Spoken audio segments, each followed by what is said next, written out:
I'm Mark, the poster specialist for Prop Store, and I'd like to welcome you to this preview for our forthcoming Cinema Poster Live auction taking place on Thursday, April the 22nd.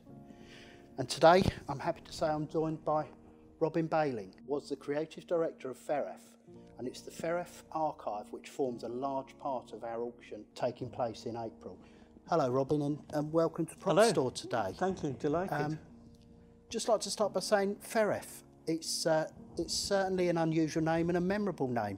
Can you explain to us how you came by that? Back in 1968 when Feref was formed, it was formed by 5 founder members, and they didn't realise it at the time because digital didn't exist and everything else, but they created a name that if you Google it today, there is nothing else that comes up in the world other than Feref, and it was the initials of their Christian names. So it was Fred, Eric, Ray, Ernest, Eddie, and Frank. And you joined in? I was in the music business and just started to dabble in the film industry because Thorn EMI, who worked with Feref, saw a campaign that the agency I was working with called Cream. It was a film called Plenty with Meryl Streep, and we did a really superb piece of artwork for it. And Feref saw this as a bit like, oh, we seem to have got new kids on the block and all that's what we're going to do. Sadly, the creative director of Feref, Eddie Paul, he died. He had a heart attack and he died. So Feref, Ken Paul and Peter Andrews, who were then at Feref, approached me and said, would you like to be the creative director at Feref? And I'd had no previous film experience whatsoever, really. And I also thought I was 30 and I'd been in the music business, and the music business was very fickle and stupid and everything else, and marketing didn't exist, and I thought I need to progress and think about it. So I took up their offer and I became the creative director. And what was the first big project you worked on? The campaign I remember, the one I remember, was that we got back from Cannes, and about 2 days after that, got a phone call from our biggest client saying that they were taking the business elsewhere because they'd merged with another company and decided on the agency.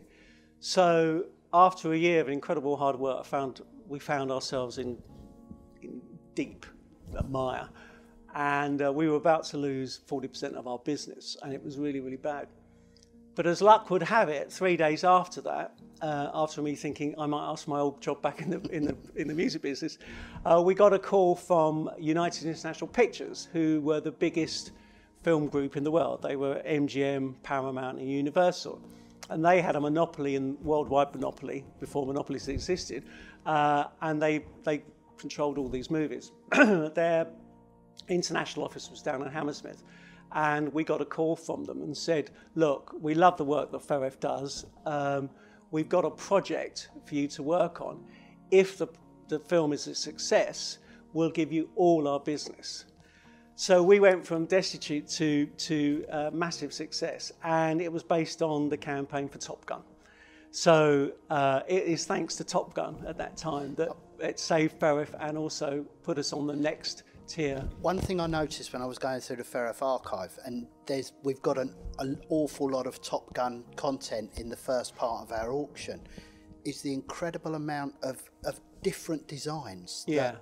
I mean, I think we're looking at 15 or 16 different designs just for one poster. Yep, so did you have an army of people all working on it? I think it's a reflection of how eager, how desperate we were to get UIP's business, for obvious reasons. So we threw everything at it. And the brief for us was that although Tom Cruise was a fairly big star at the time, the brief was the heroes of this movie are the planes. And so obviously the planes were the thing that features most in the campaign itself. And working with Brian Bysouth, we came up with the idea of having 3 planes silhouetted in the sky and the rest of it. Yeah. Because historically, I think if it's not the first, it's one of the very first photoshopped film posters created. Yes, it was.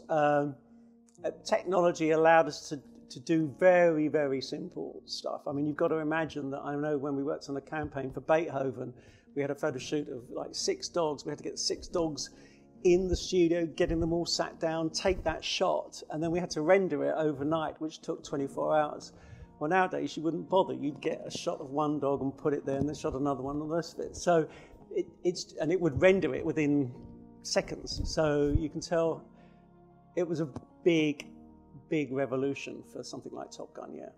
And were Feref sort of like, you were at the forefront of that moving forward? I mean, did you take those skills into your other campaigns going forward? I mean, was it the big... Yes, I think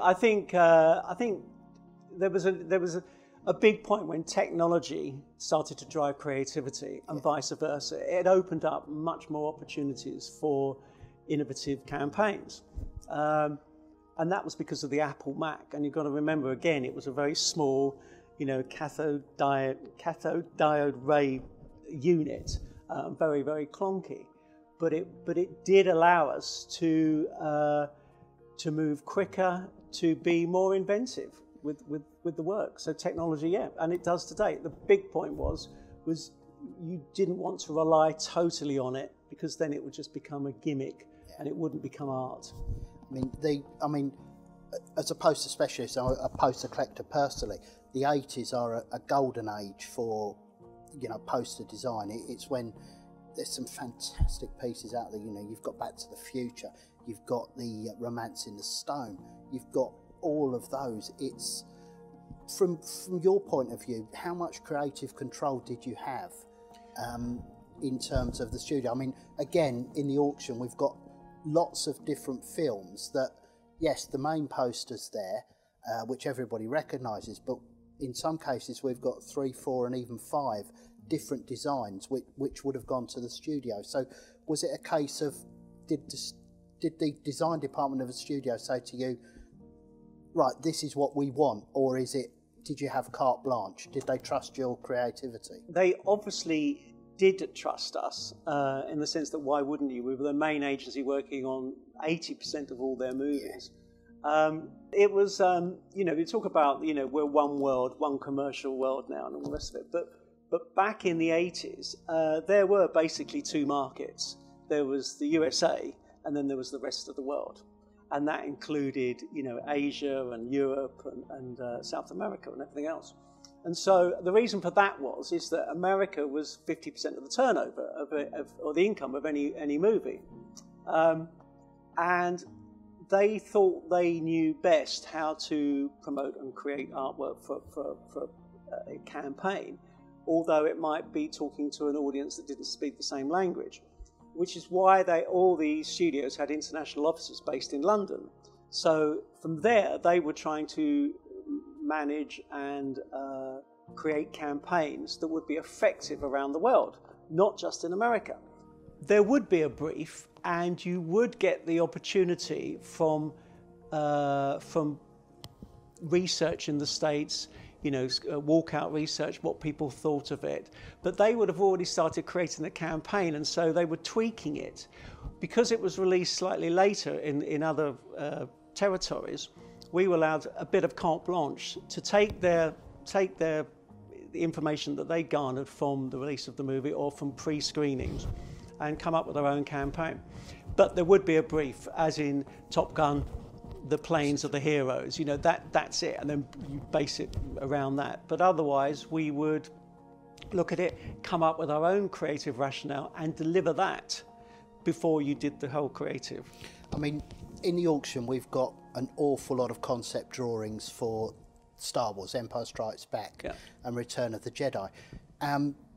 With those, would it be the studio say, right, this is the final, that once you give them what you've done, did they say, this is the one we want? Or was there a thing where you said, well, actually, I know you've chosen that, but we think this would work better? Yeah, one of the things about poster design, which is unique about for the cinema industry, is that you're talking in a language, visual language, that people understand. If you put up a film poster, people go, that's a film. Right? It's very unusual. They go, I'm not sure what that's for, whatever. And particularly in the 80s, you immediately went that. It wasn't a book cover and it wasn't a video cover, it was a film. So there was a particular language that you can convey in that. Because of that, there was different ways of interpreting the same message. And clients wanted to see as many visuals to decide on. And many times we would go with 20 visuals, which we'd sweated over for 2 weeks through the night, doing, you know, ghosters all night to prepare the work. And the client would look at it and go, no, no. And there's been many occasions when I've turned around to a client and said, don't do that, because someone has sweated on that for days to get that right, and just because you don't like it. And I would pick it up and go, right, I'm going to take you through this again, why it's good.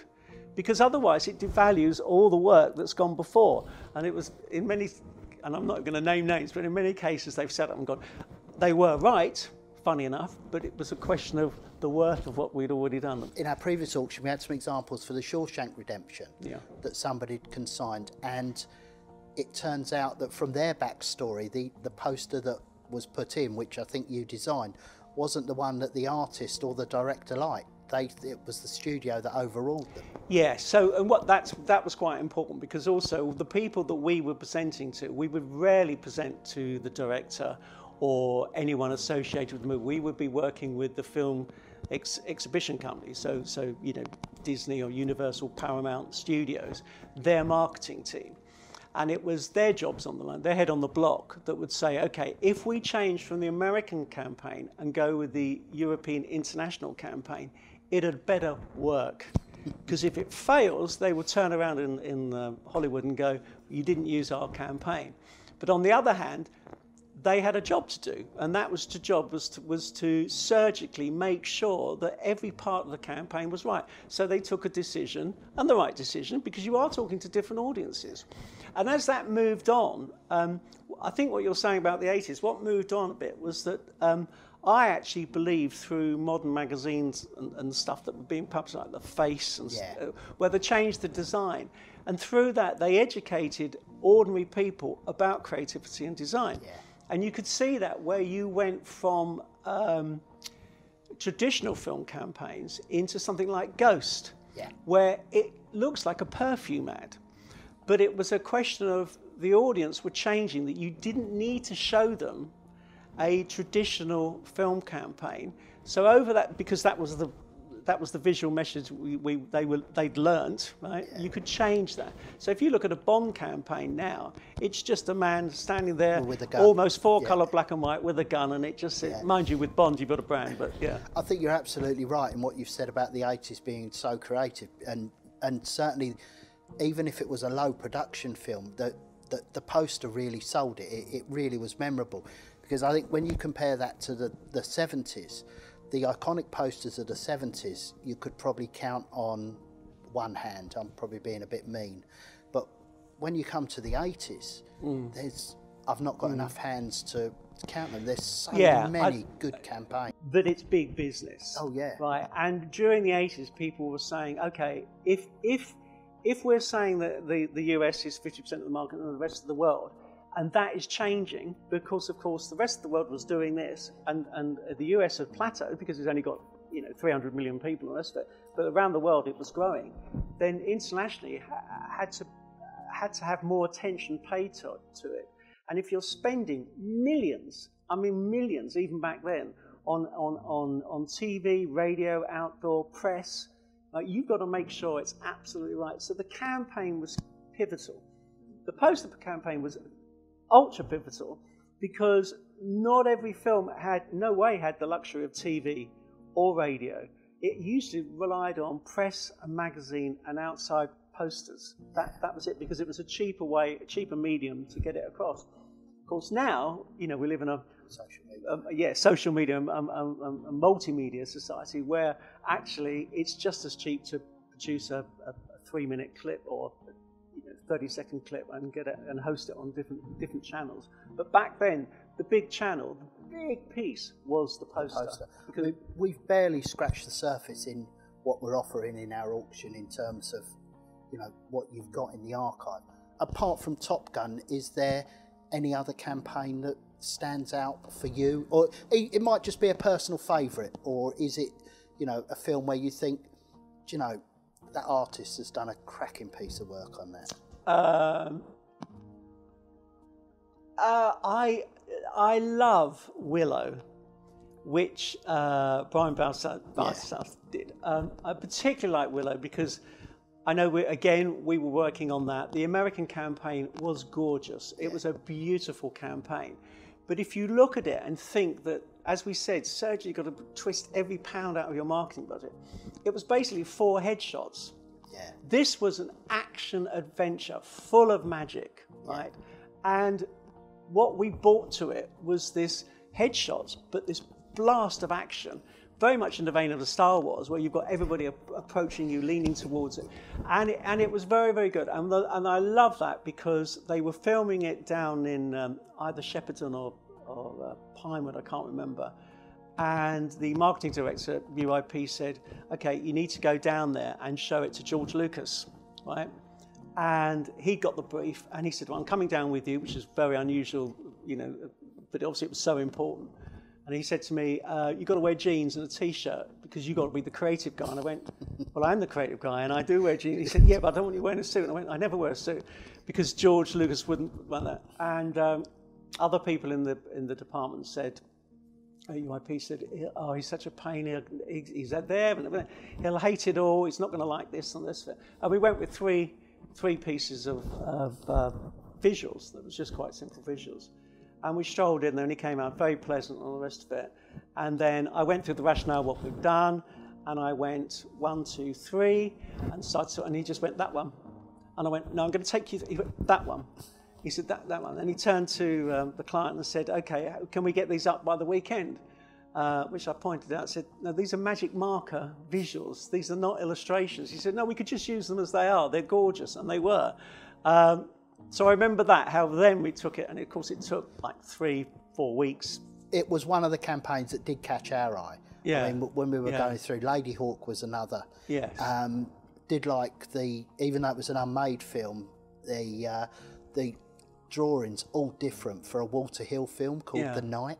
Yes, yes. I mean, some of those were incredible. I mean, one of the favourites of mine, it was not even in my period, was Cross of Iron. Yeah. It was a stunning campaign. I mean, very, very simple, but it's just all that perspective where, be corny, you know, you want people to be excited and motivated, and you want people to be grabbed by it. And of course, you've got a campaign where a hand is coming out and pulling you into it. And I think, again, with the film poster, it had to, as we've said many times before, it has to instantly, within a second or two, capture your imagination, right, and convince you that you want to spend money and buy a ticket and go and spend 2 hours of your time watching that. It's very important. With a trailer or a spot, you've got more opportunities, but with a still picture, you have to, which is why in a James Bond poster from the original ones, they had everything in it, the kitchen sink, because that was a way of drawing it. No one understood really what we were doing, what we were working on. It was a commercial business. And no sooner as we'd finish a campaign that we were on another one. We were launching easily a movie a week. That's 52, that's a movie a week. So you were working on 4 or 5, 6, 7, 8 movies at one go. I mean, I just remember 3 years ago, you know, we had the top 3 films in, number 1 was Star Wars, then we had Jumanji, and we had Greatest Showman. We worked as 3 different film companies. We're working on 3 different campaigns, and that's 1, 2, and 3. And nobody else knew that we were. We don't make it. They do know we work on, competitive business.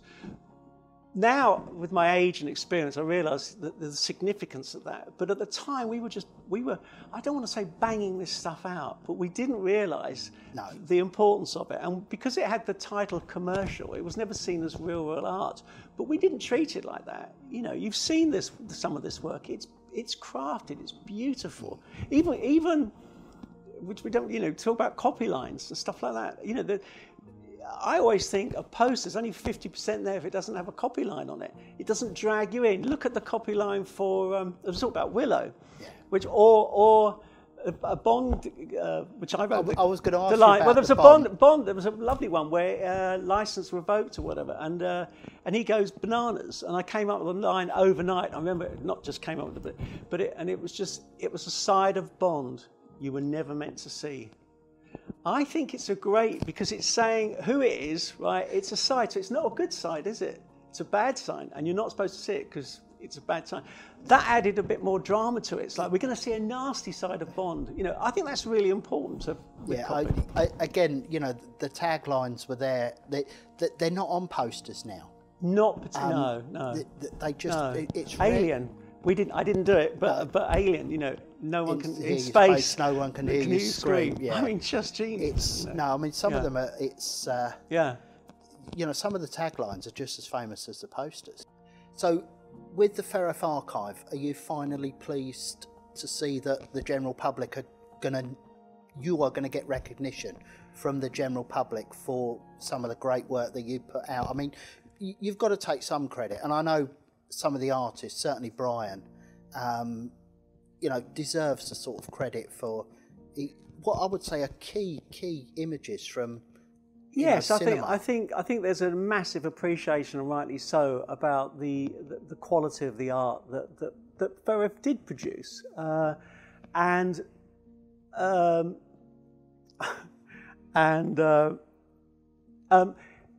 it's not just about recognition. It's also allowing everyone to be able to see it, because for some reason, for 30, 40 years, this stuff has been stored and no one has seen it. No. It's unique, and at last the recognition, as you say, has come about that yes, we should open it up and let people enjoy it, because it is unique. The quality, it's the first generation. There will not be any better quality than the originals, which sadly we don't have.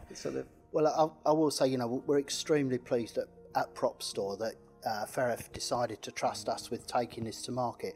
It has been a pleasure working on it, and we're really, really looking forward to the book that you're currently working on, which is Ferref Unseen. Yeah. And a lot of what's in this auction is actually going to be featured in the book. For that would be really fantastic. I think it would be great for everybody that if they have the opportunity to see the book. I think because movies are a way of jotting people's memories about what they were doing, how old they were, who they were with at that time, and I think that would be great, like music does, but same with films.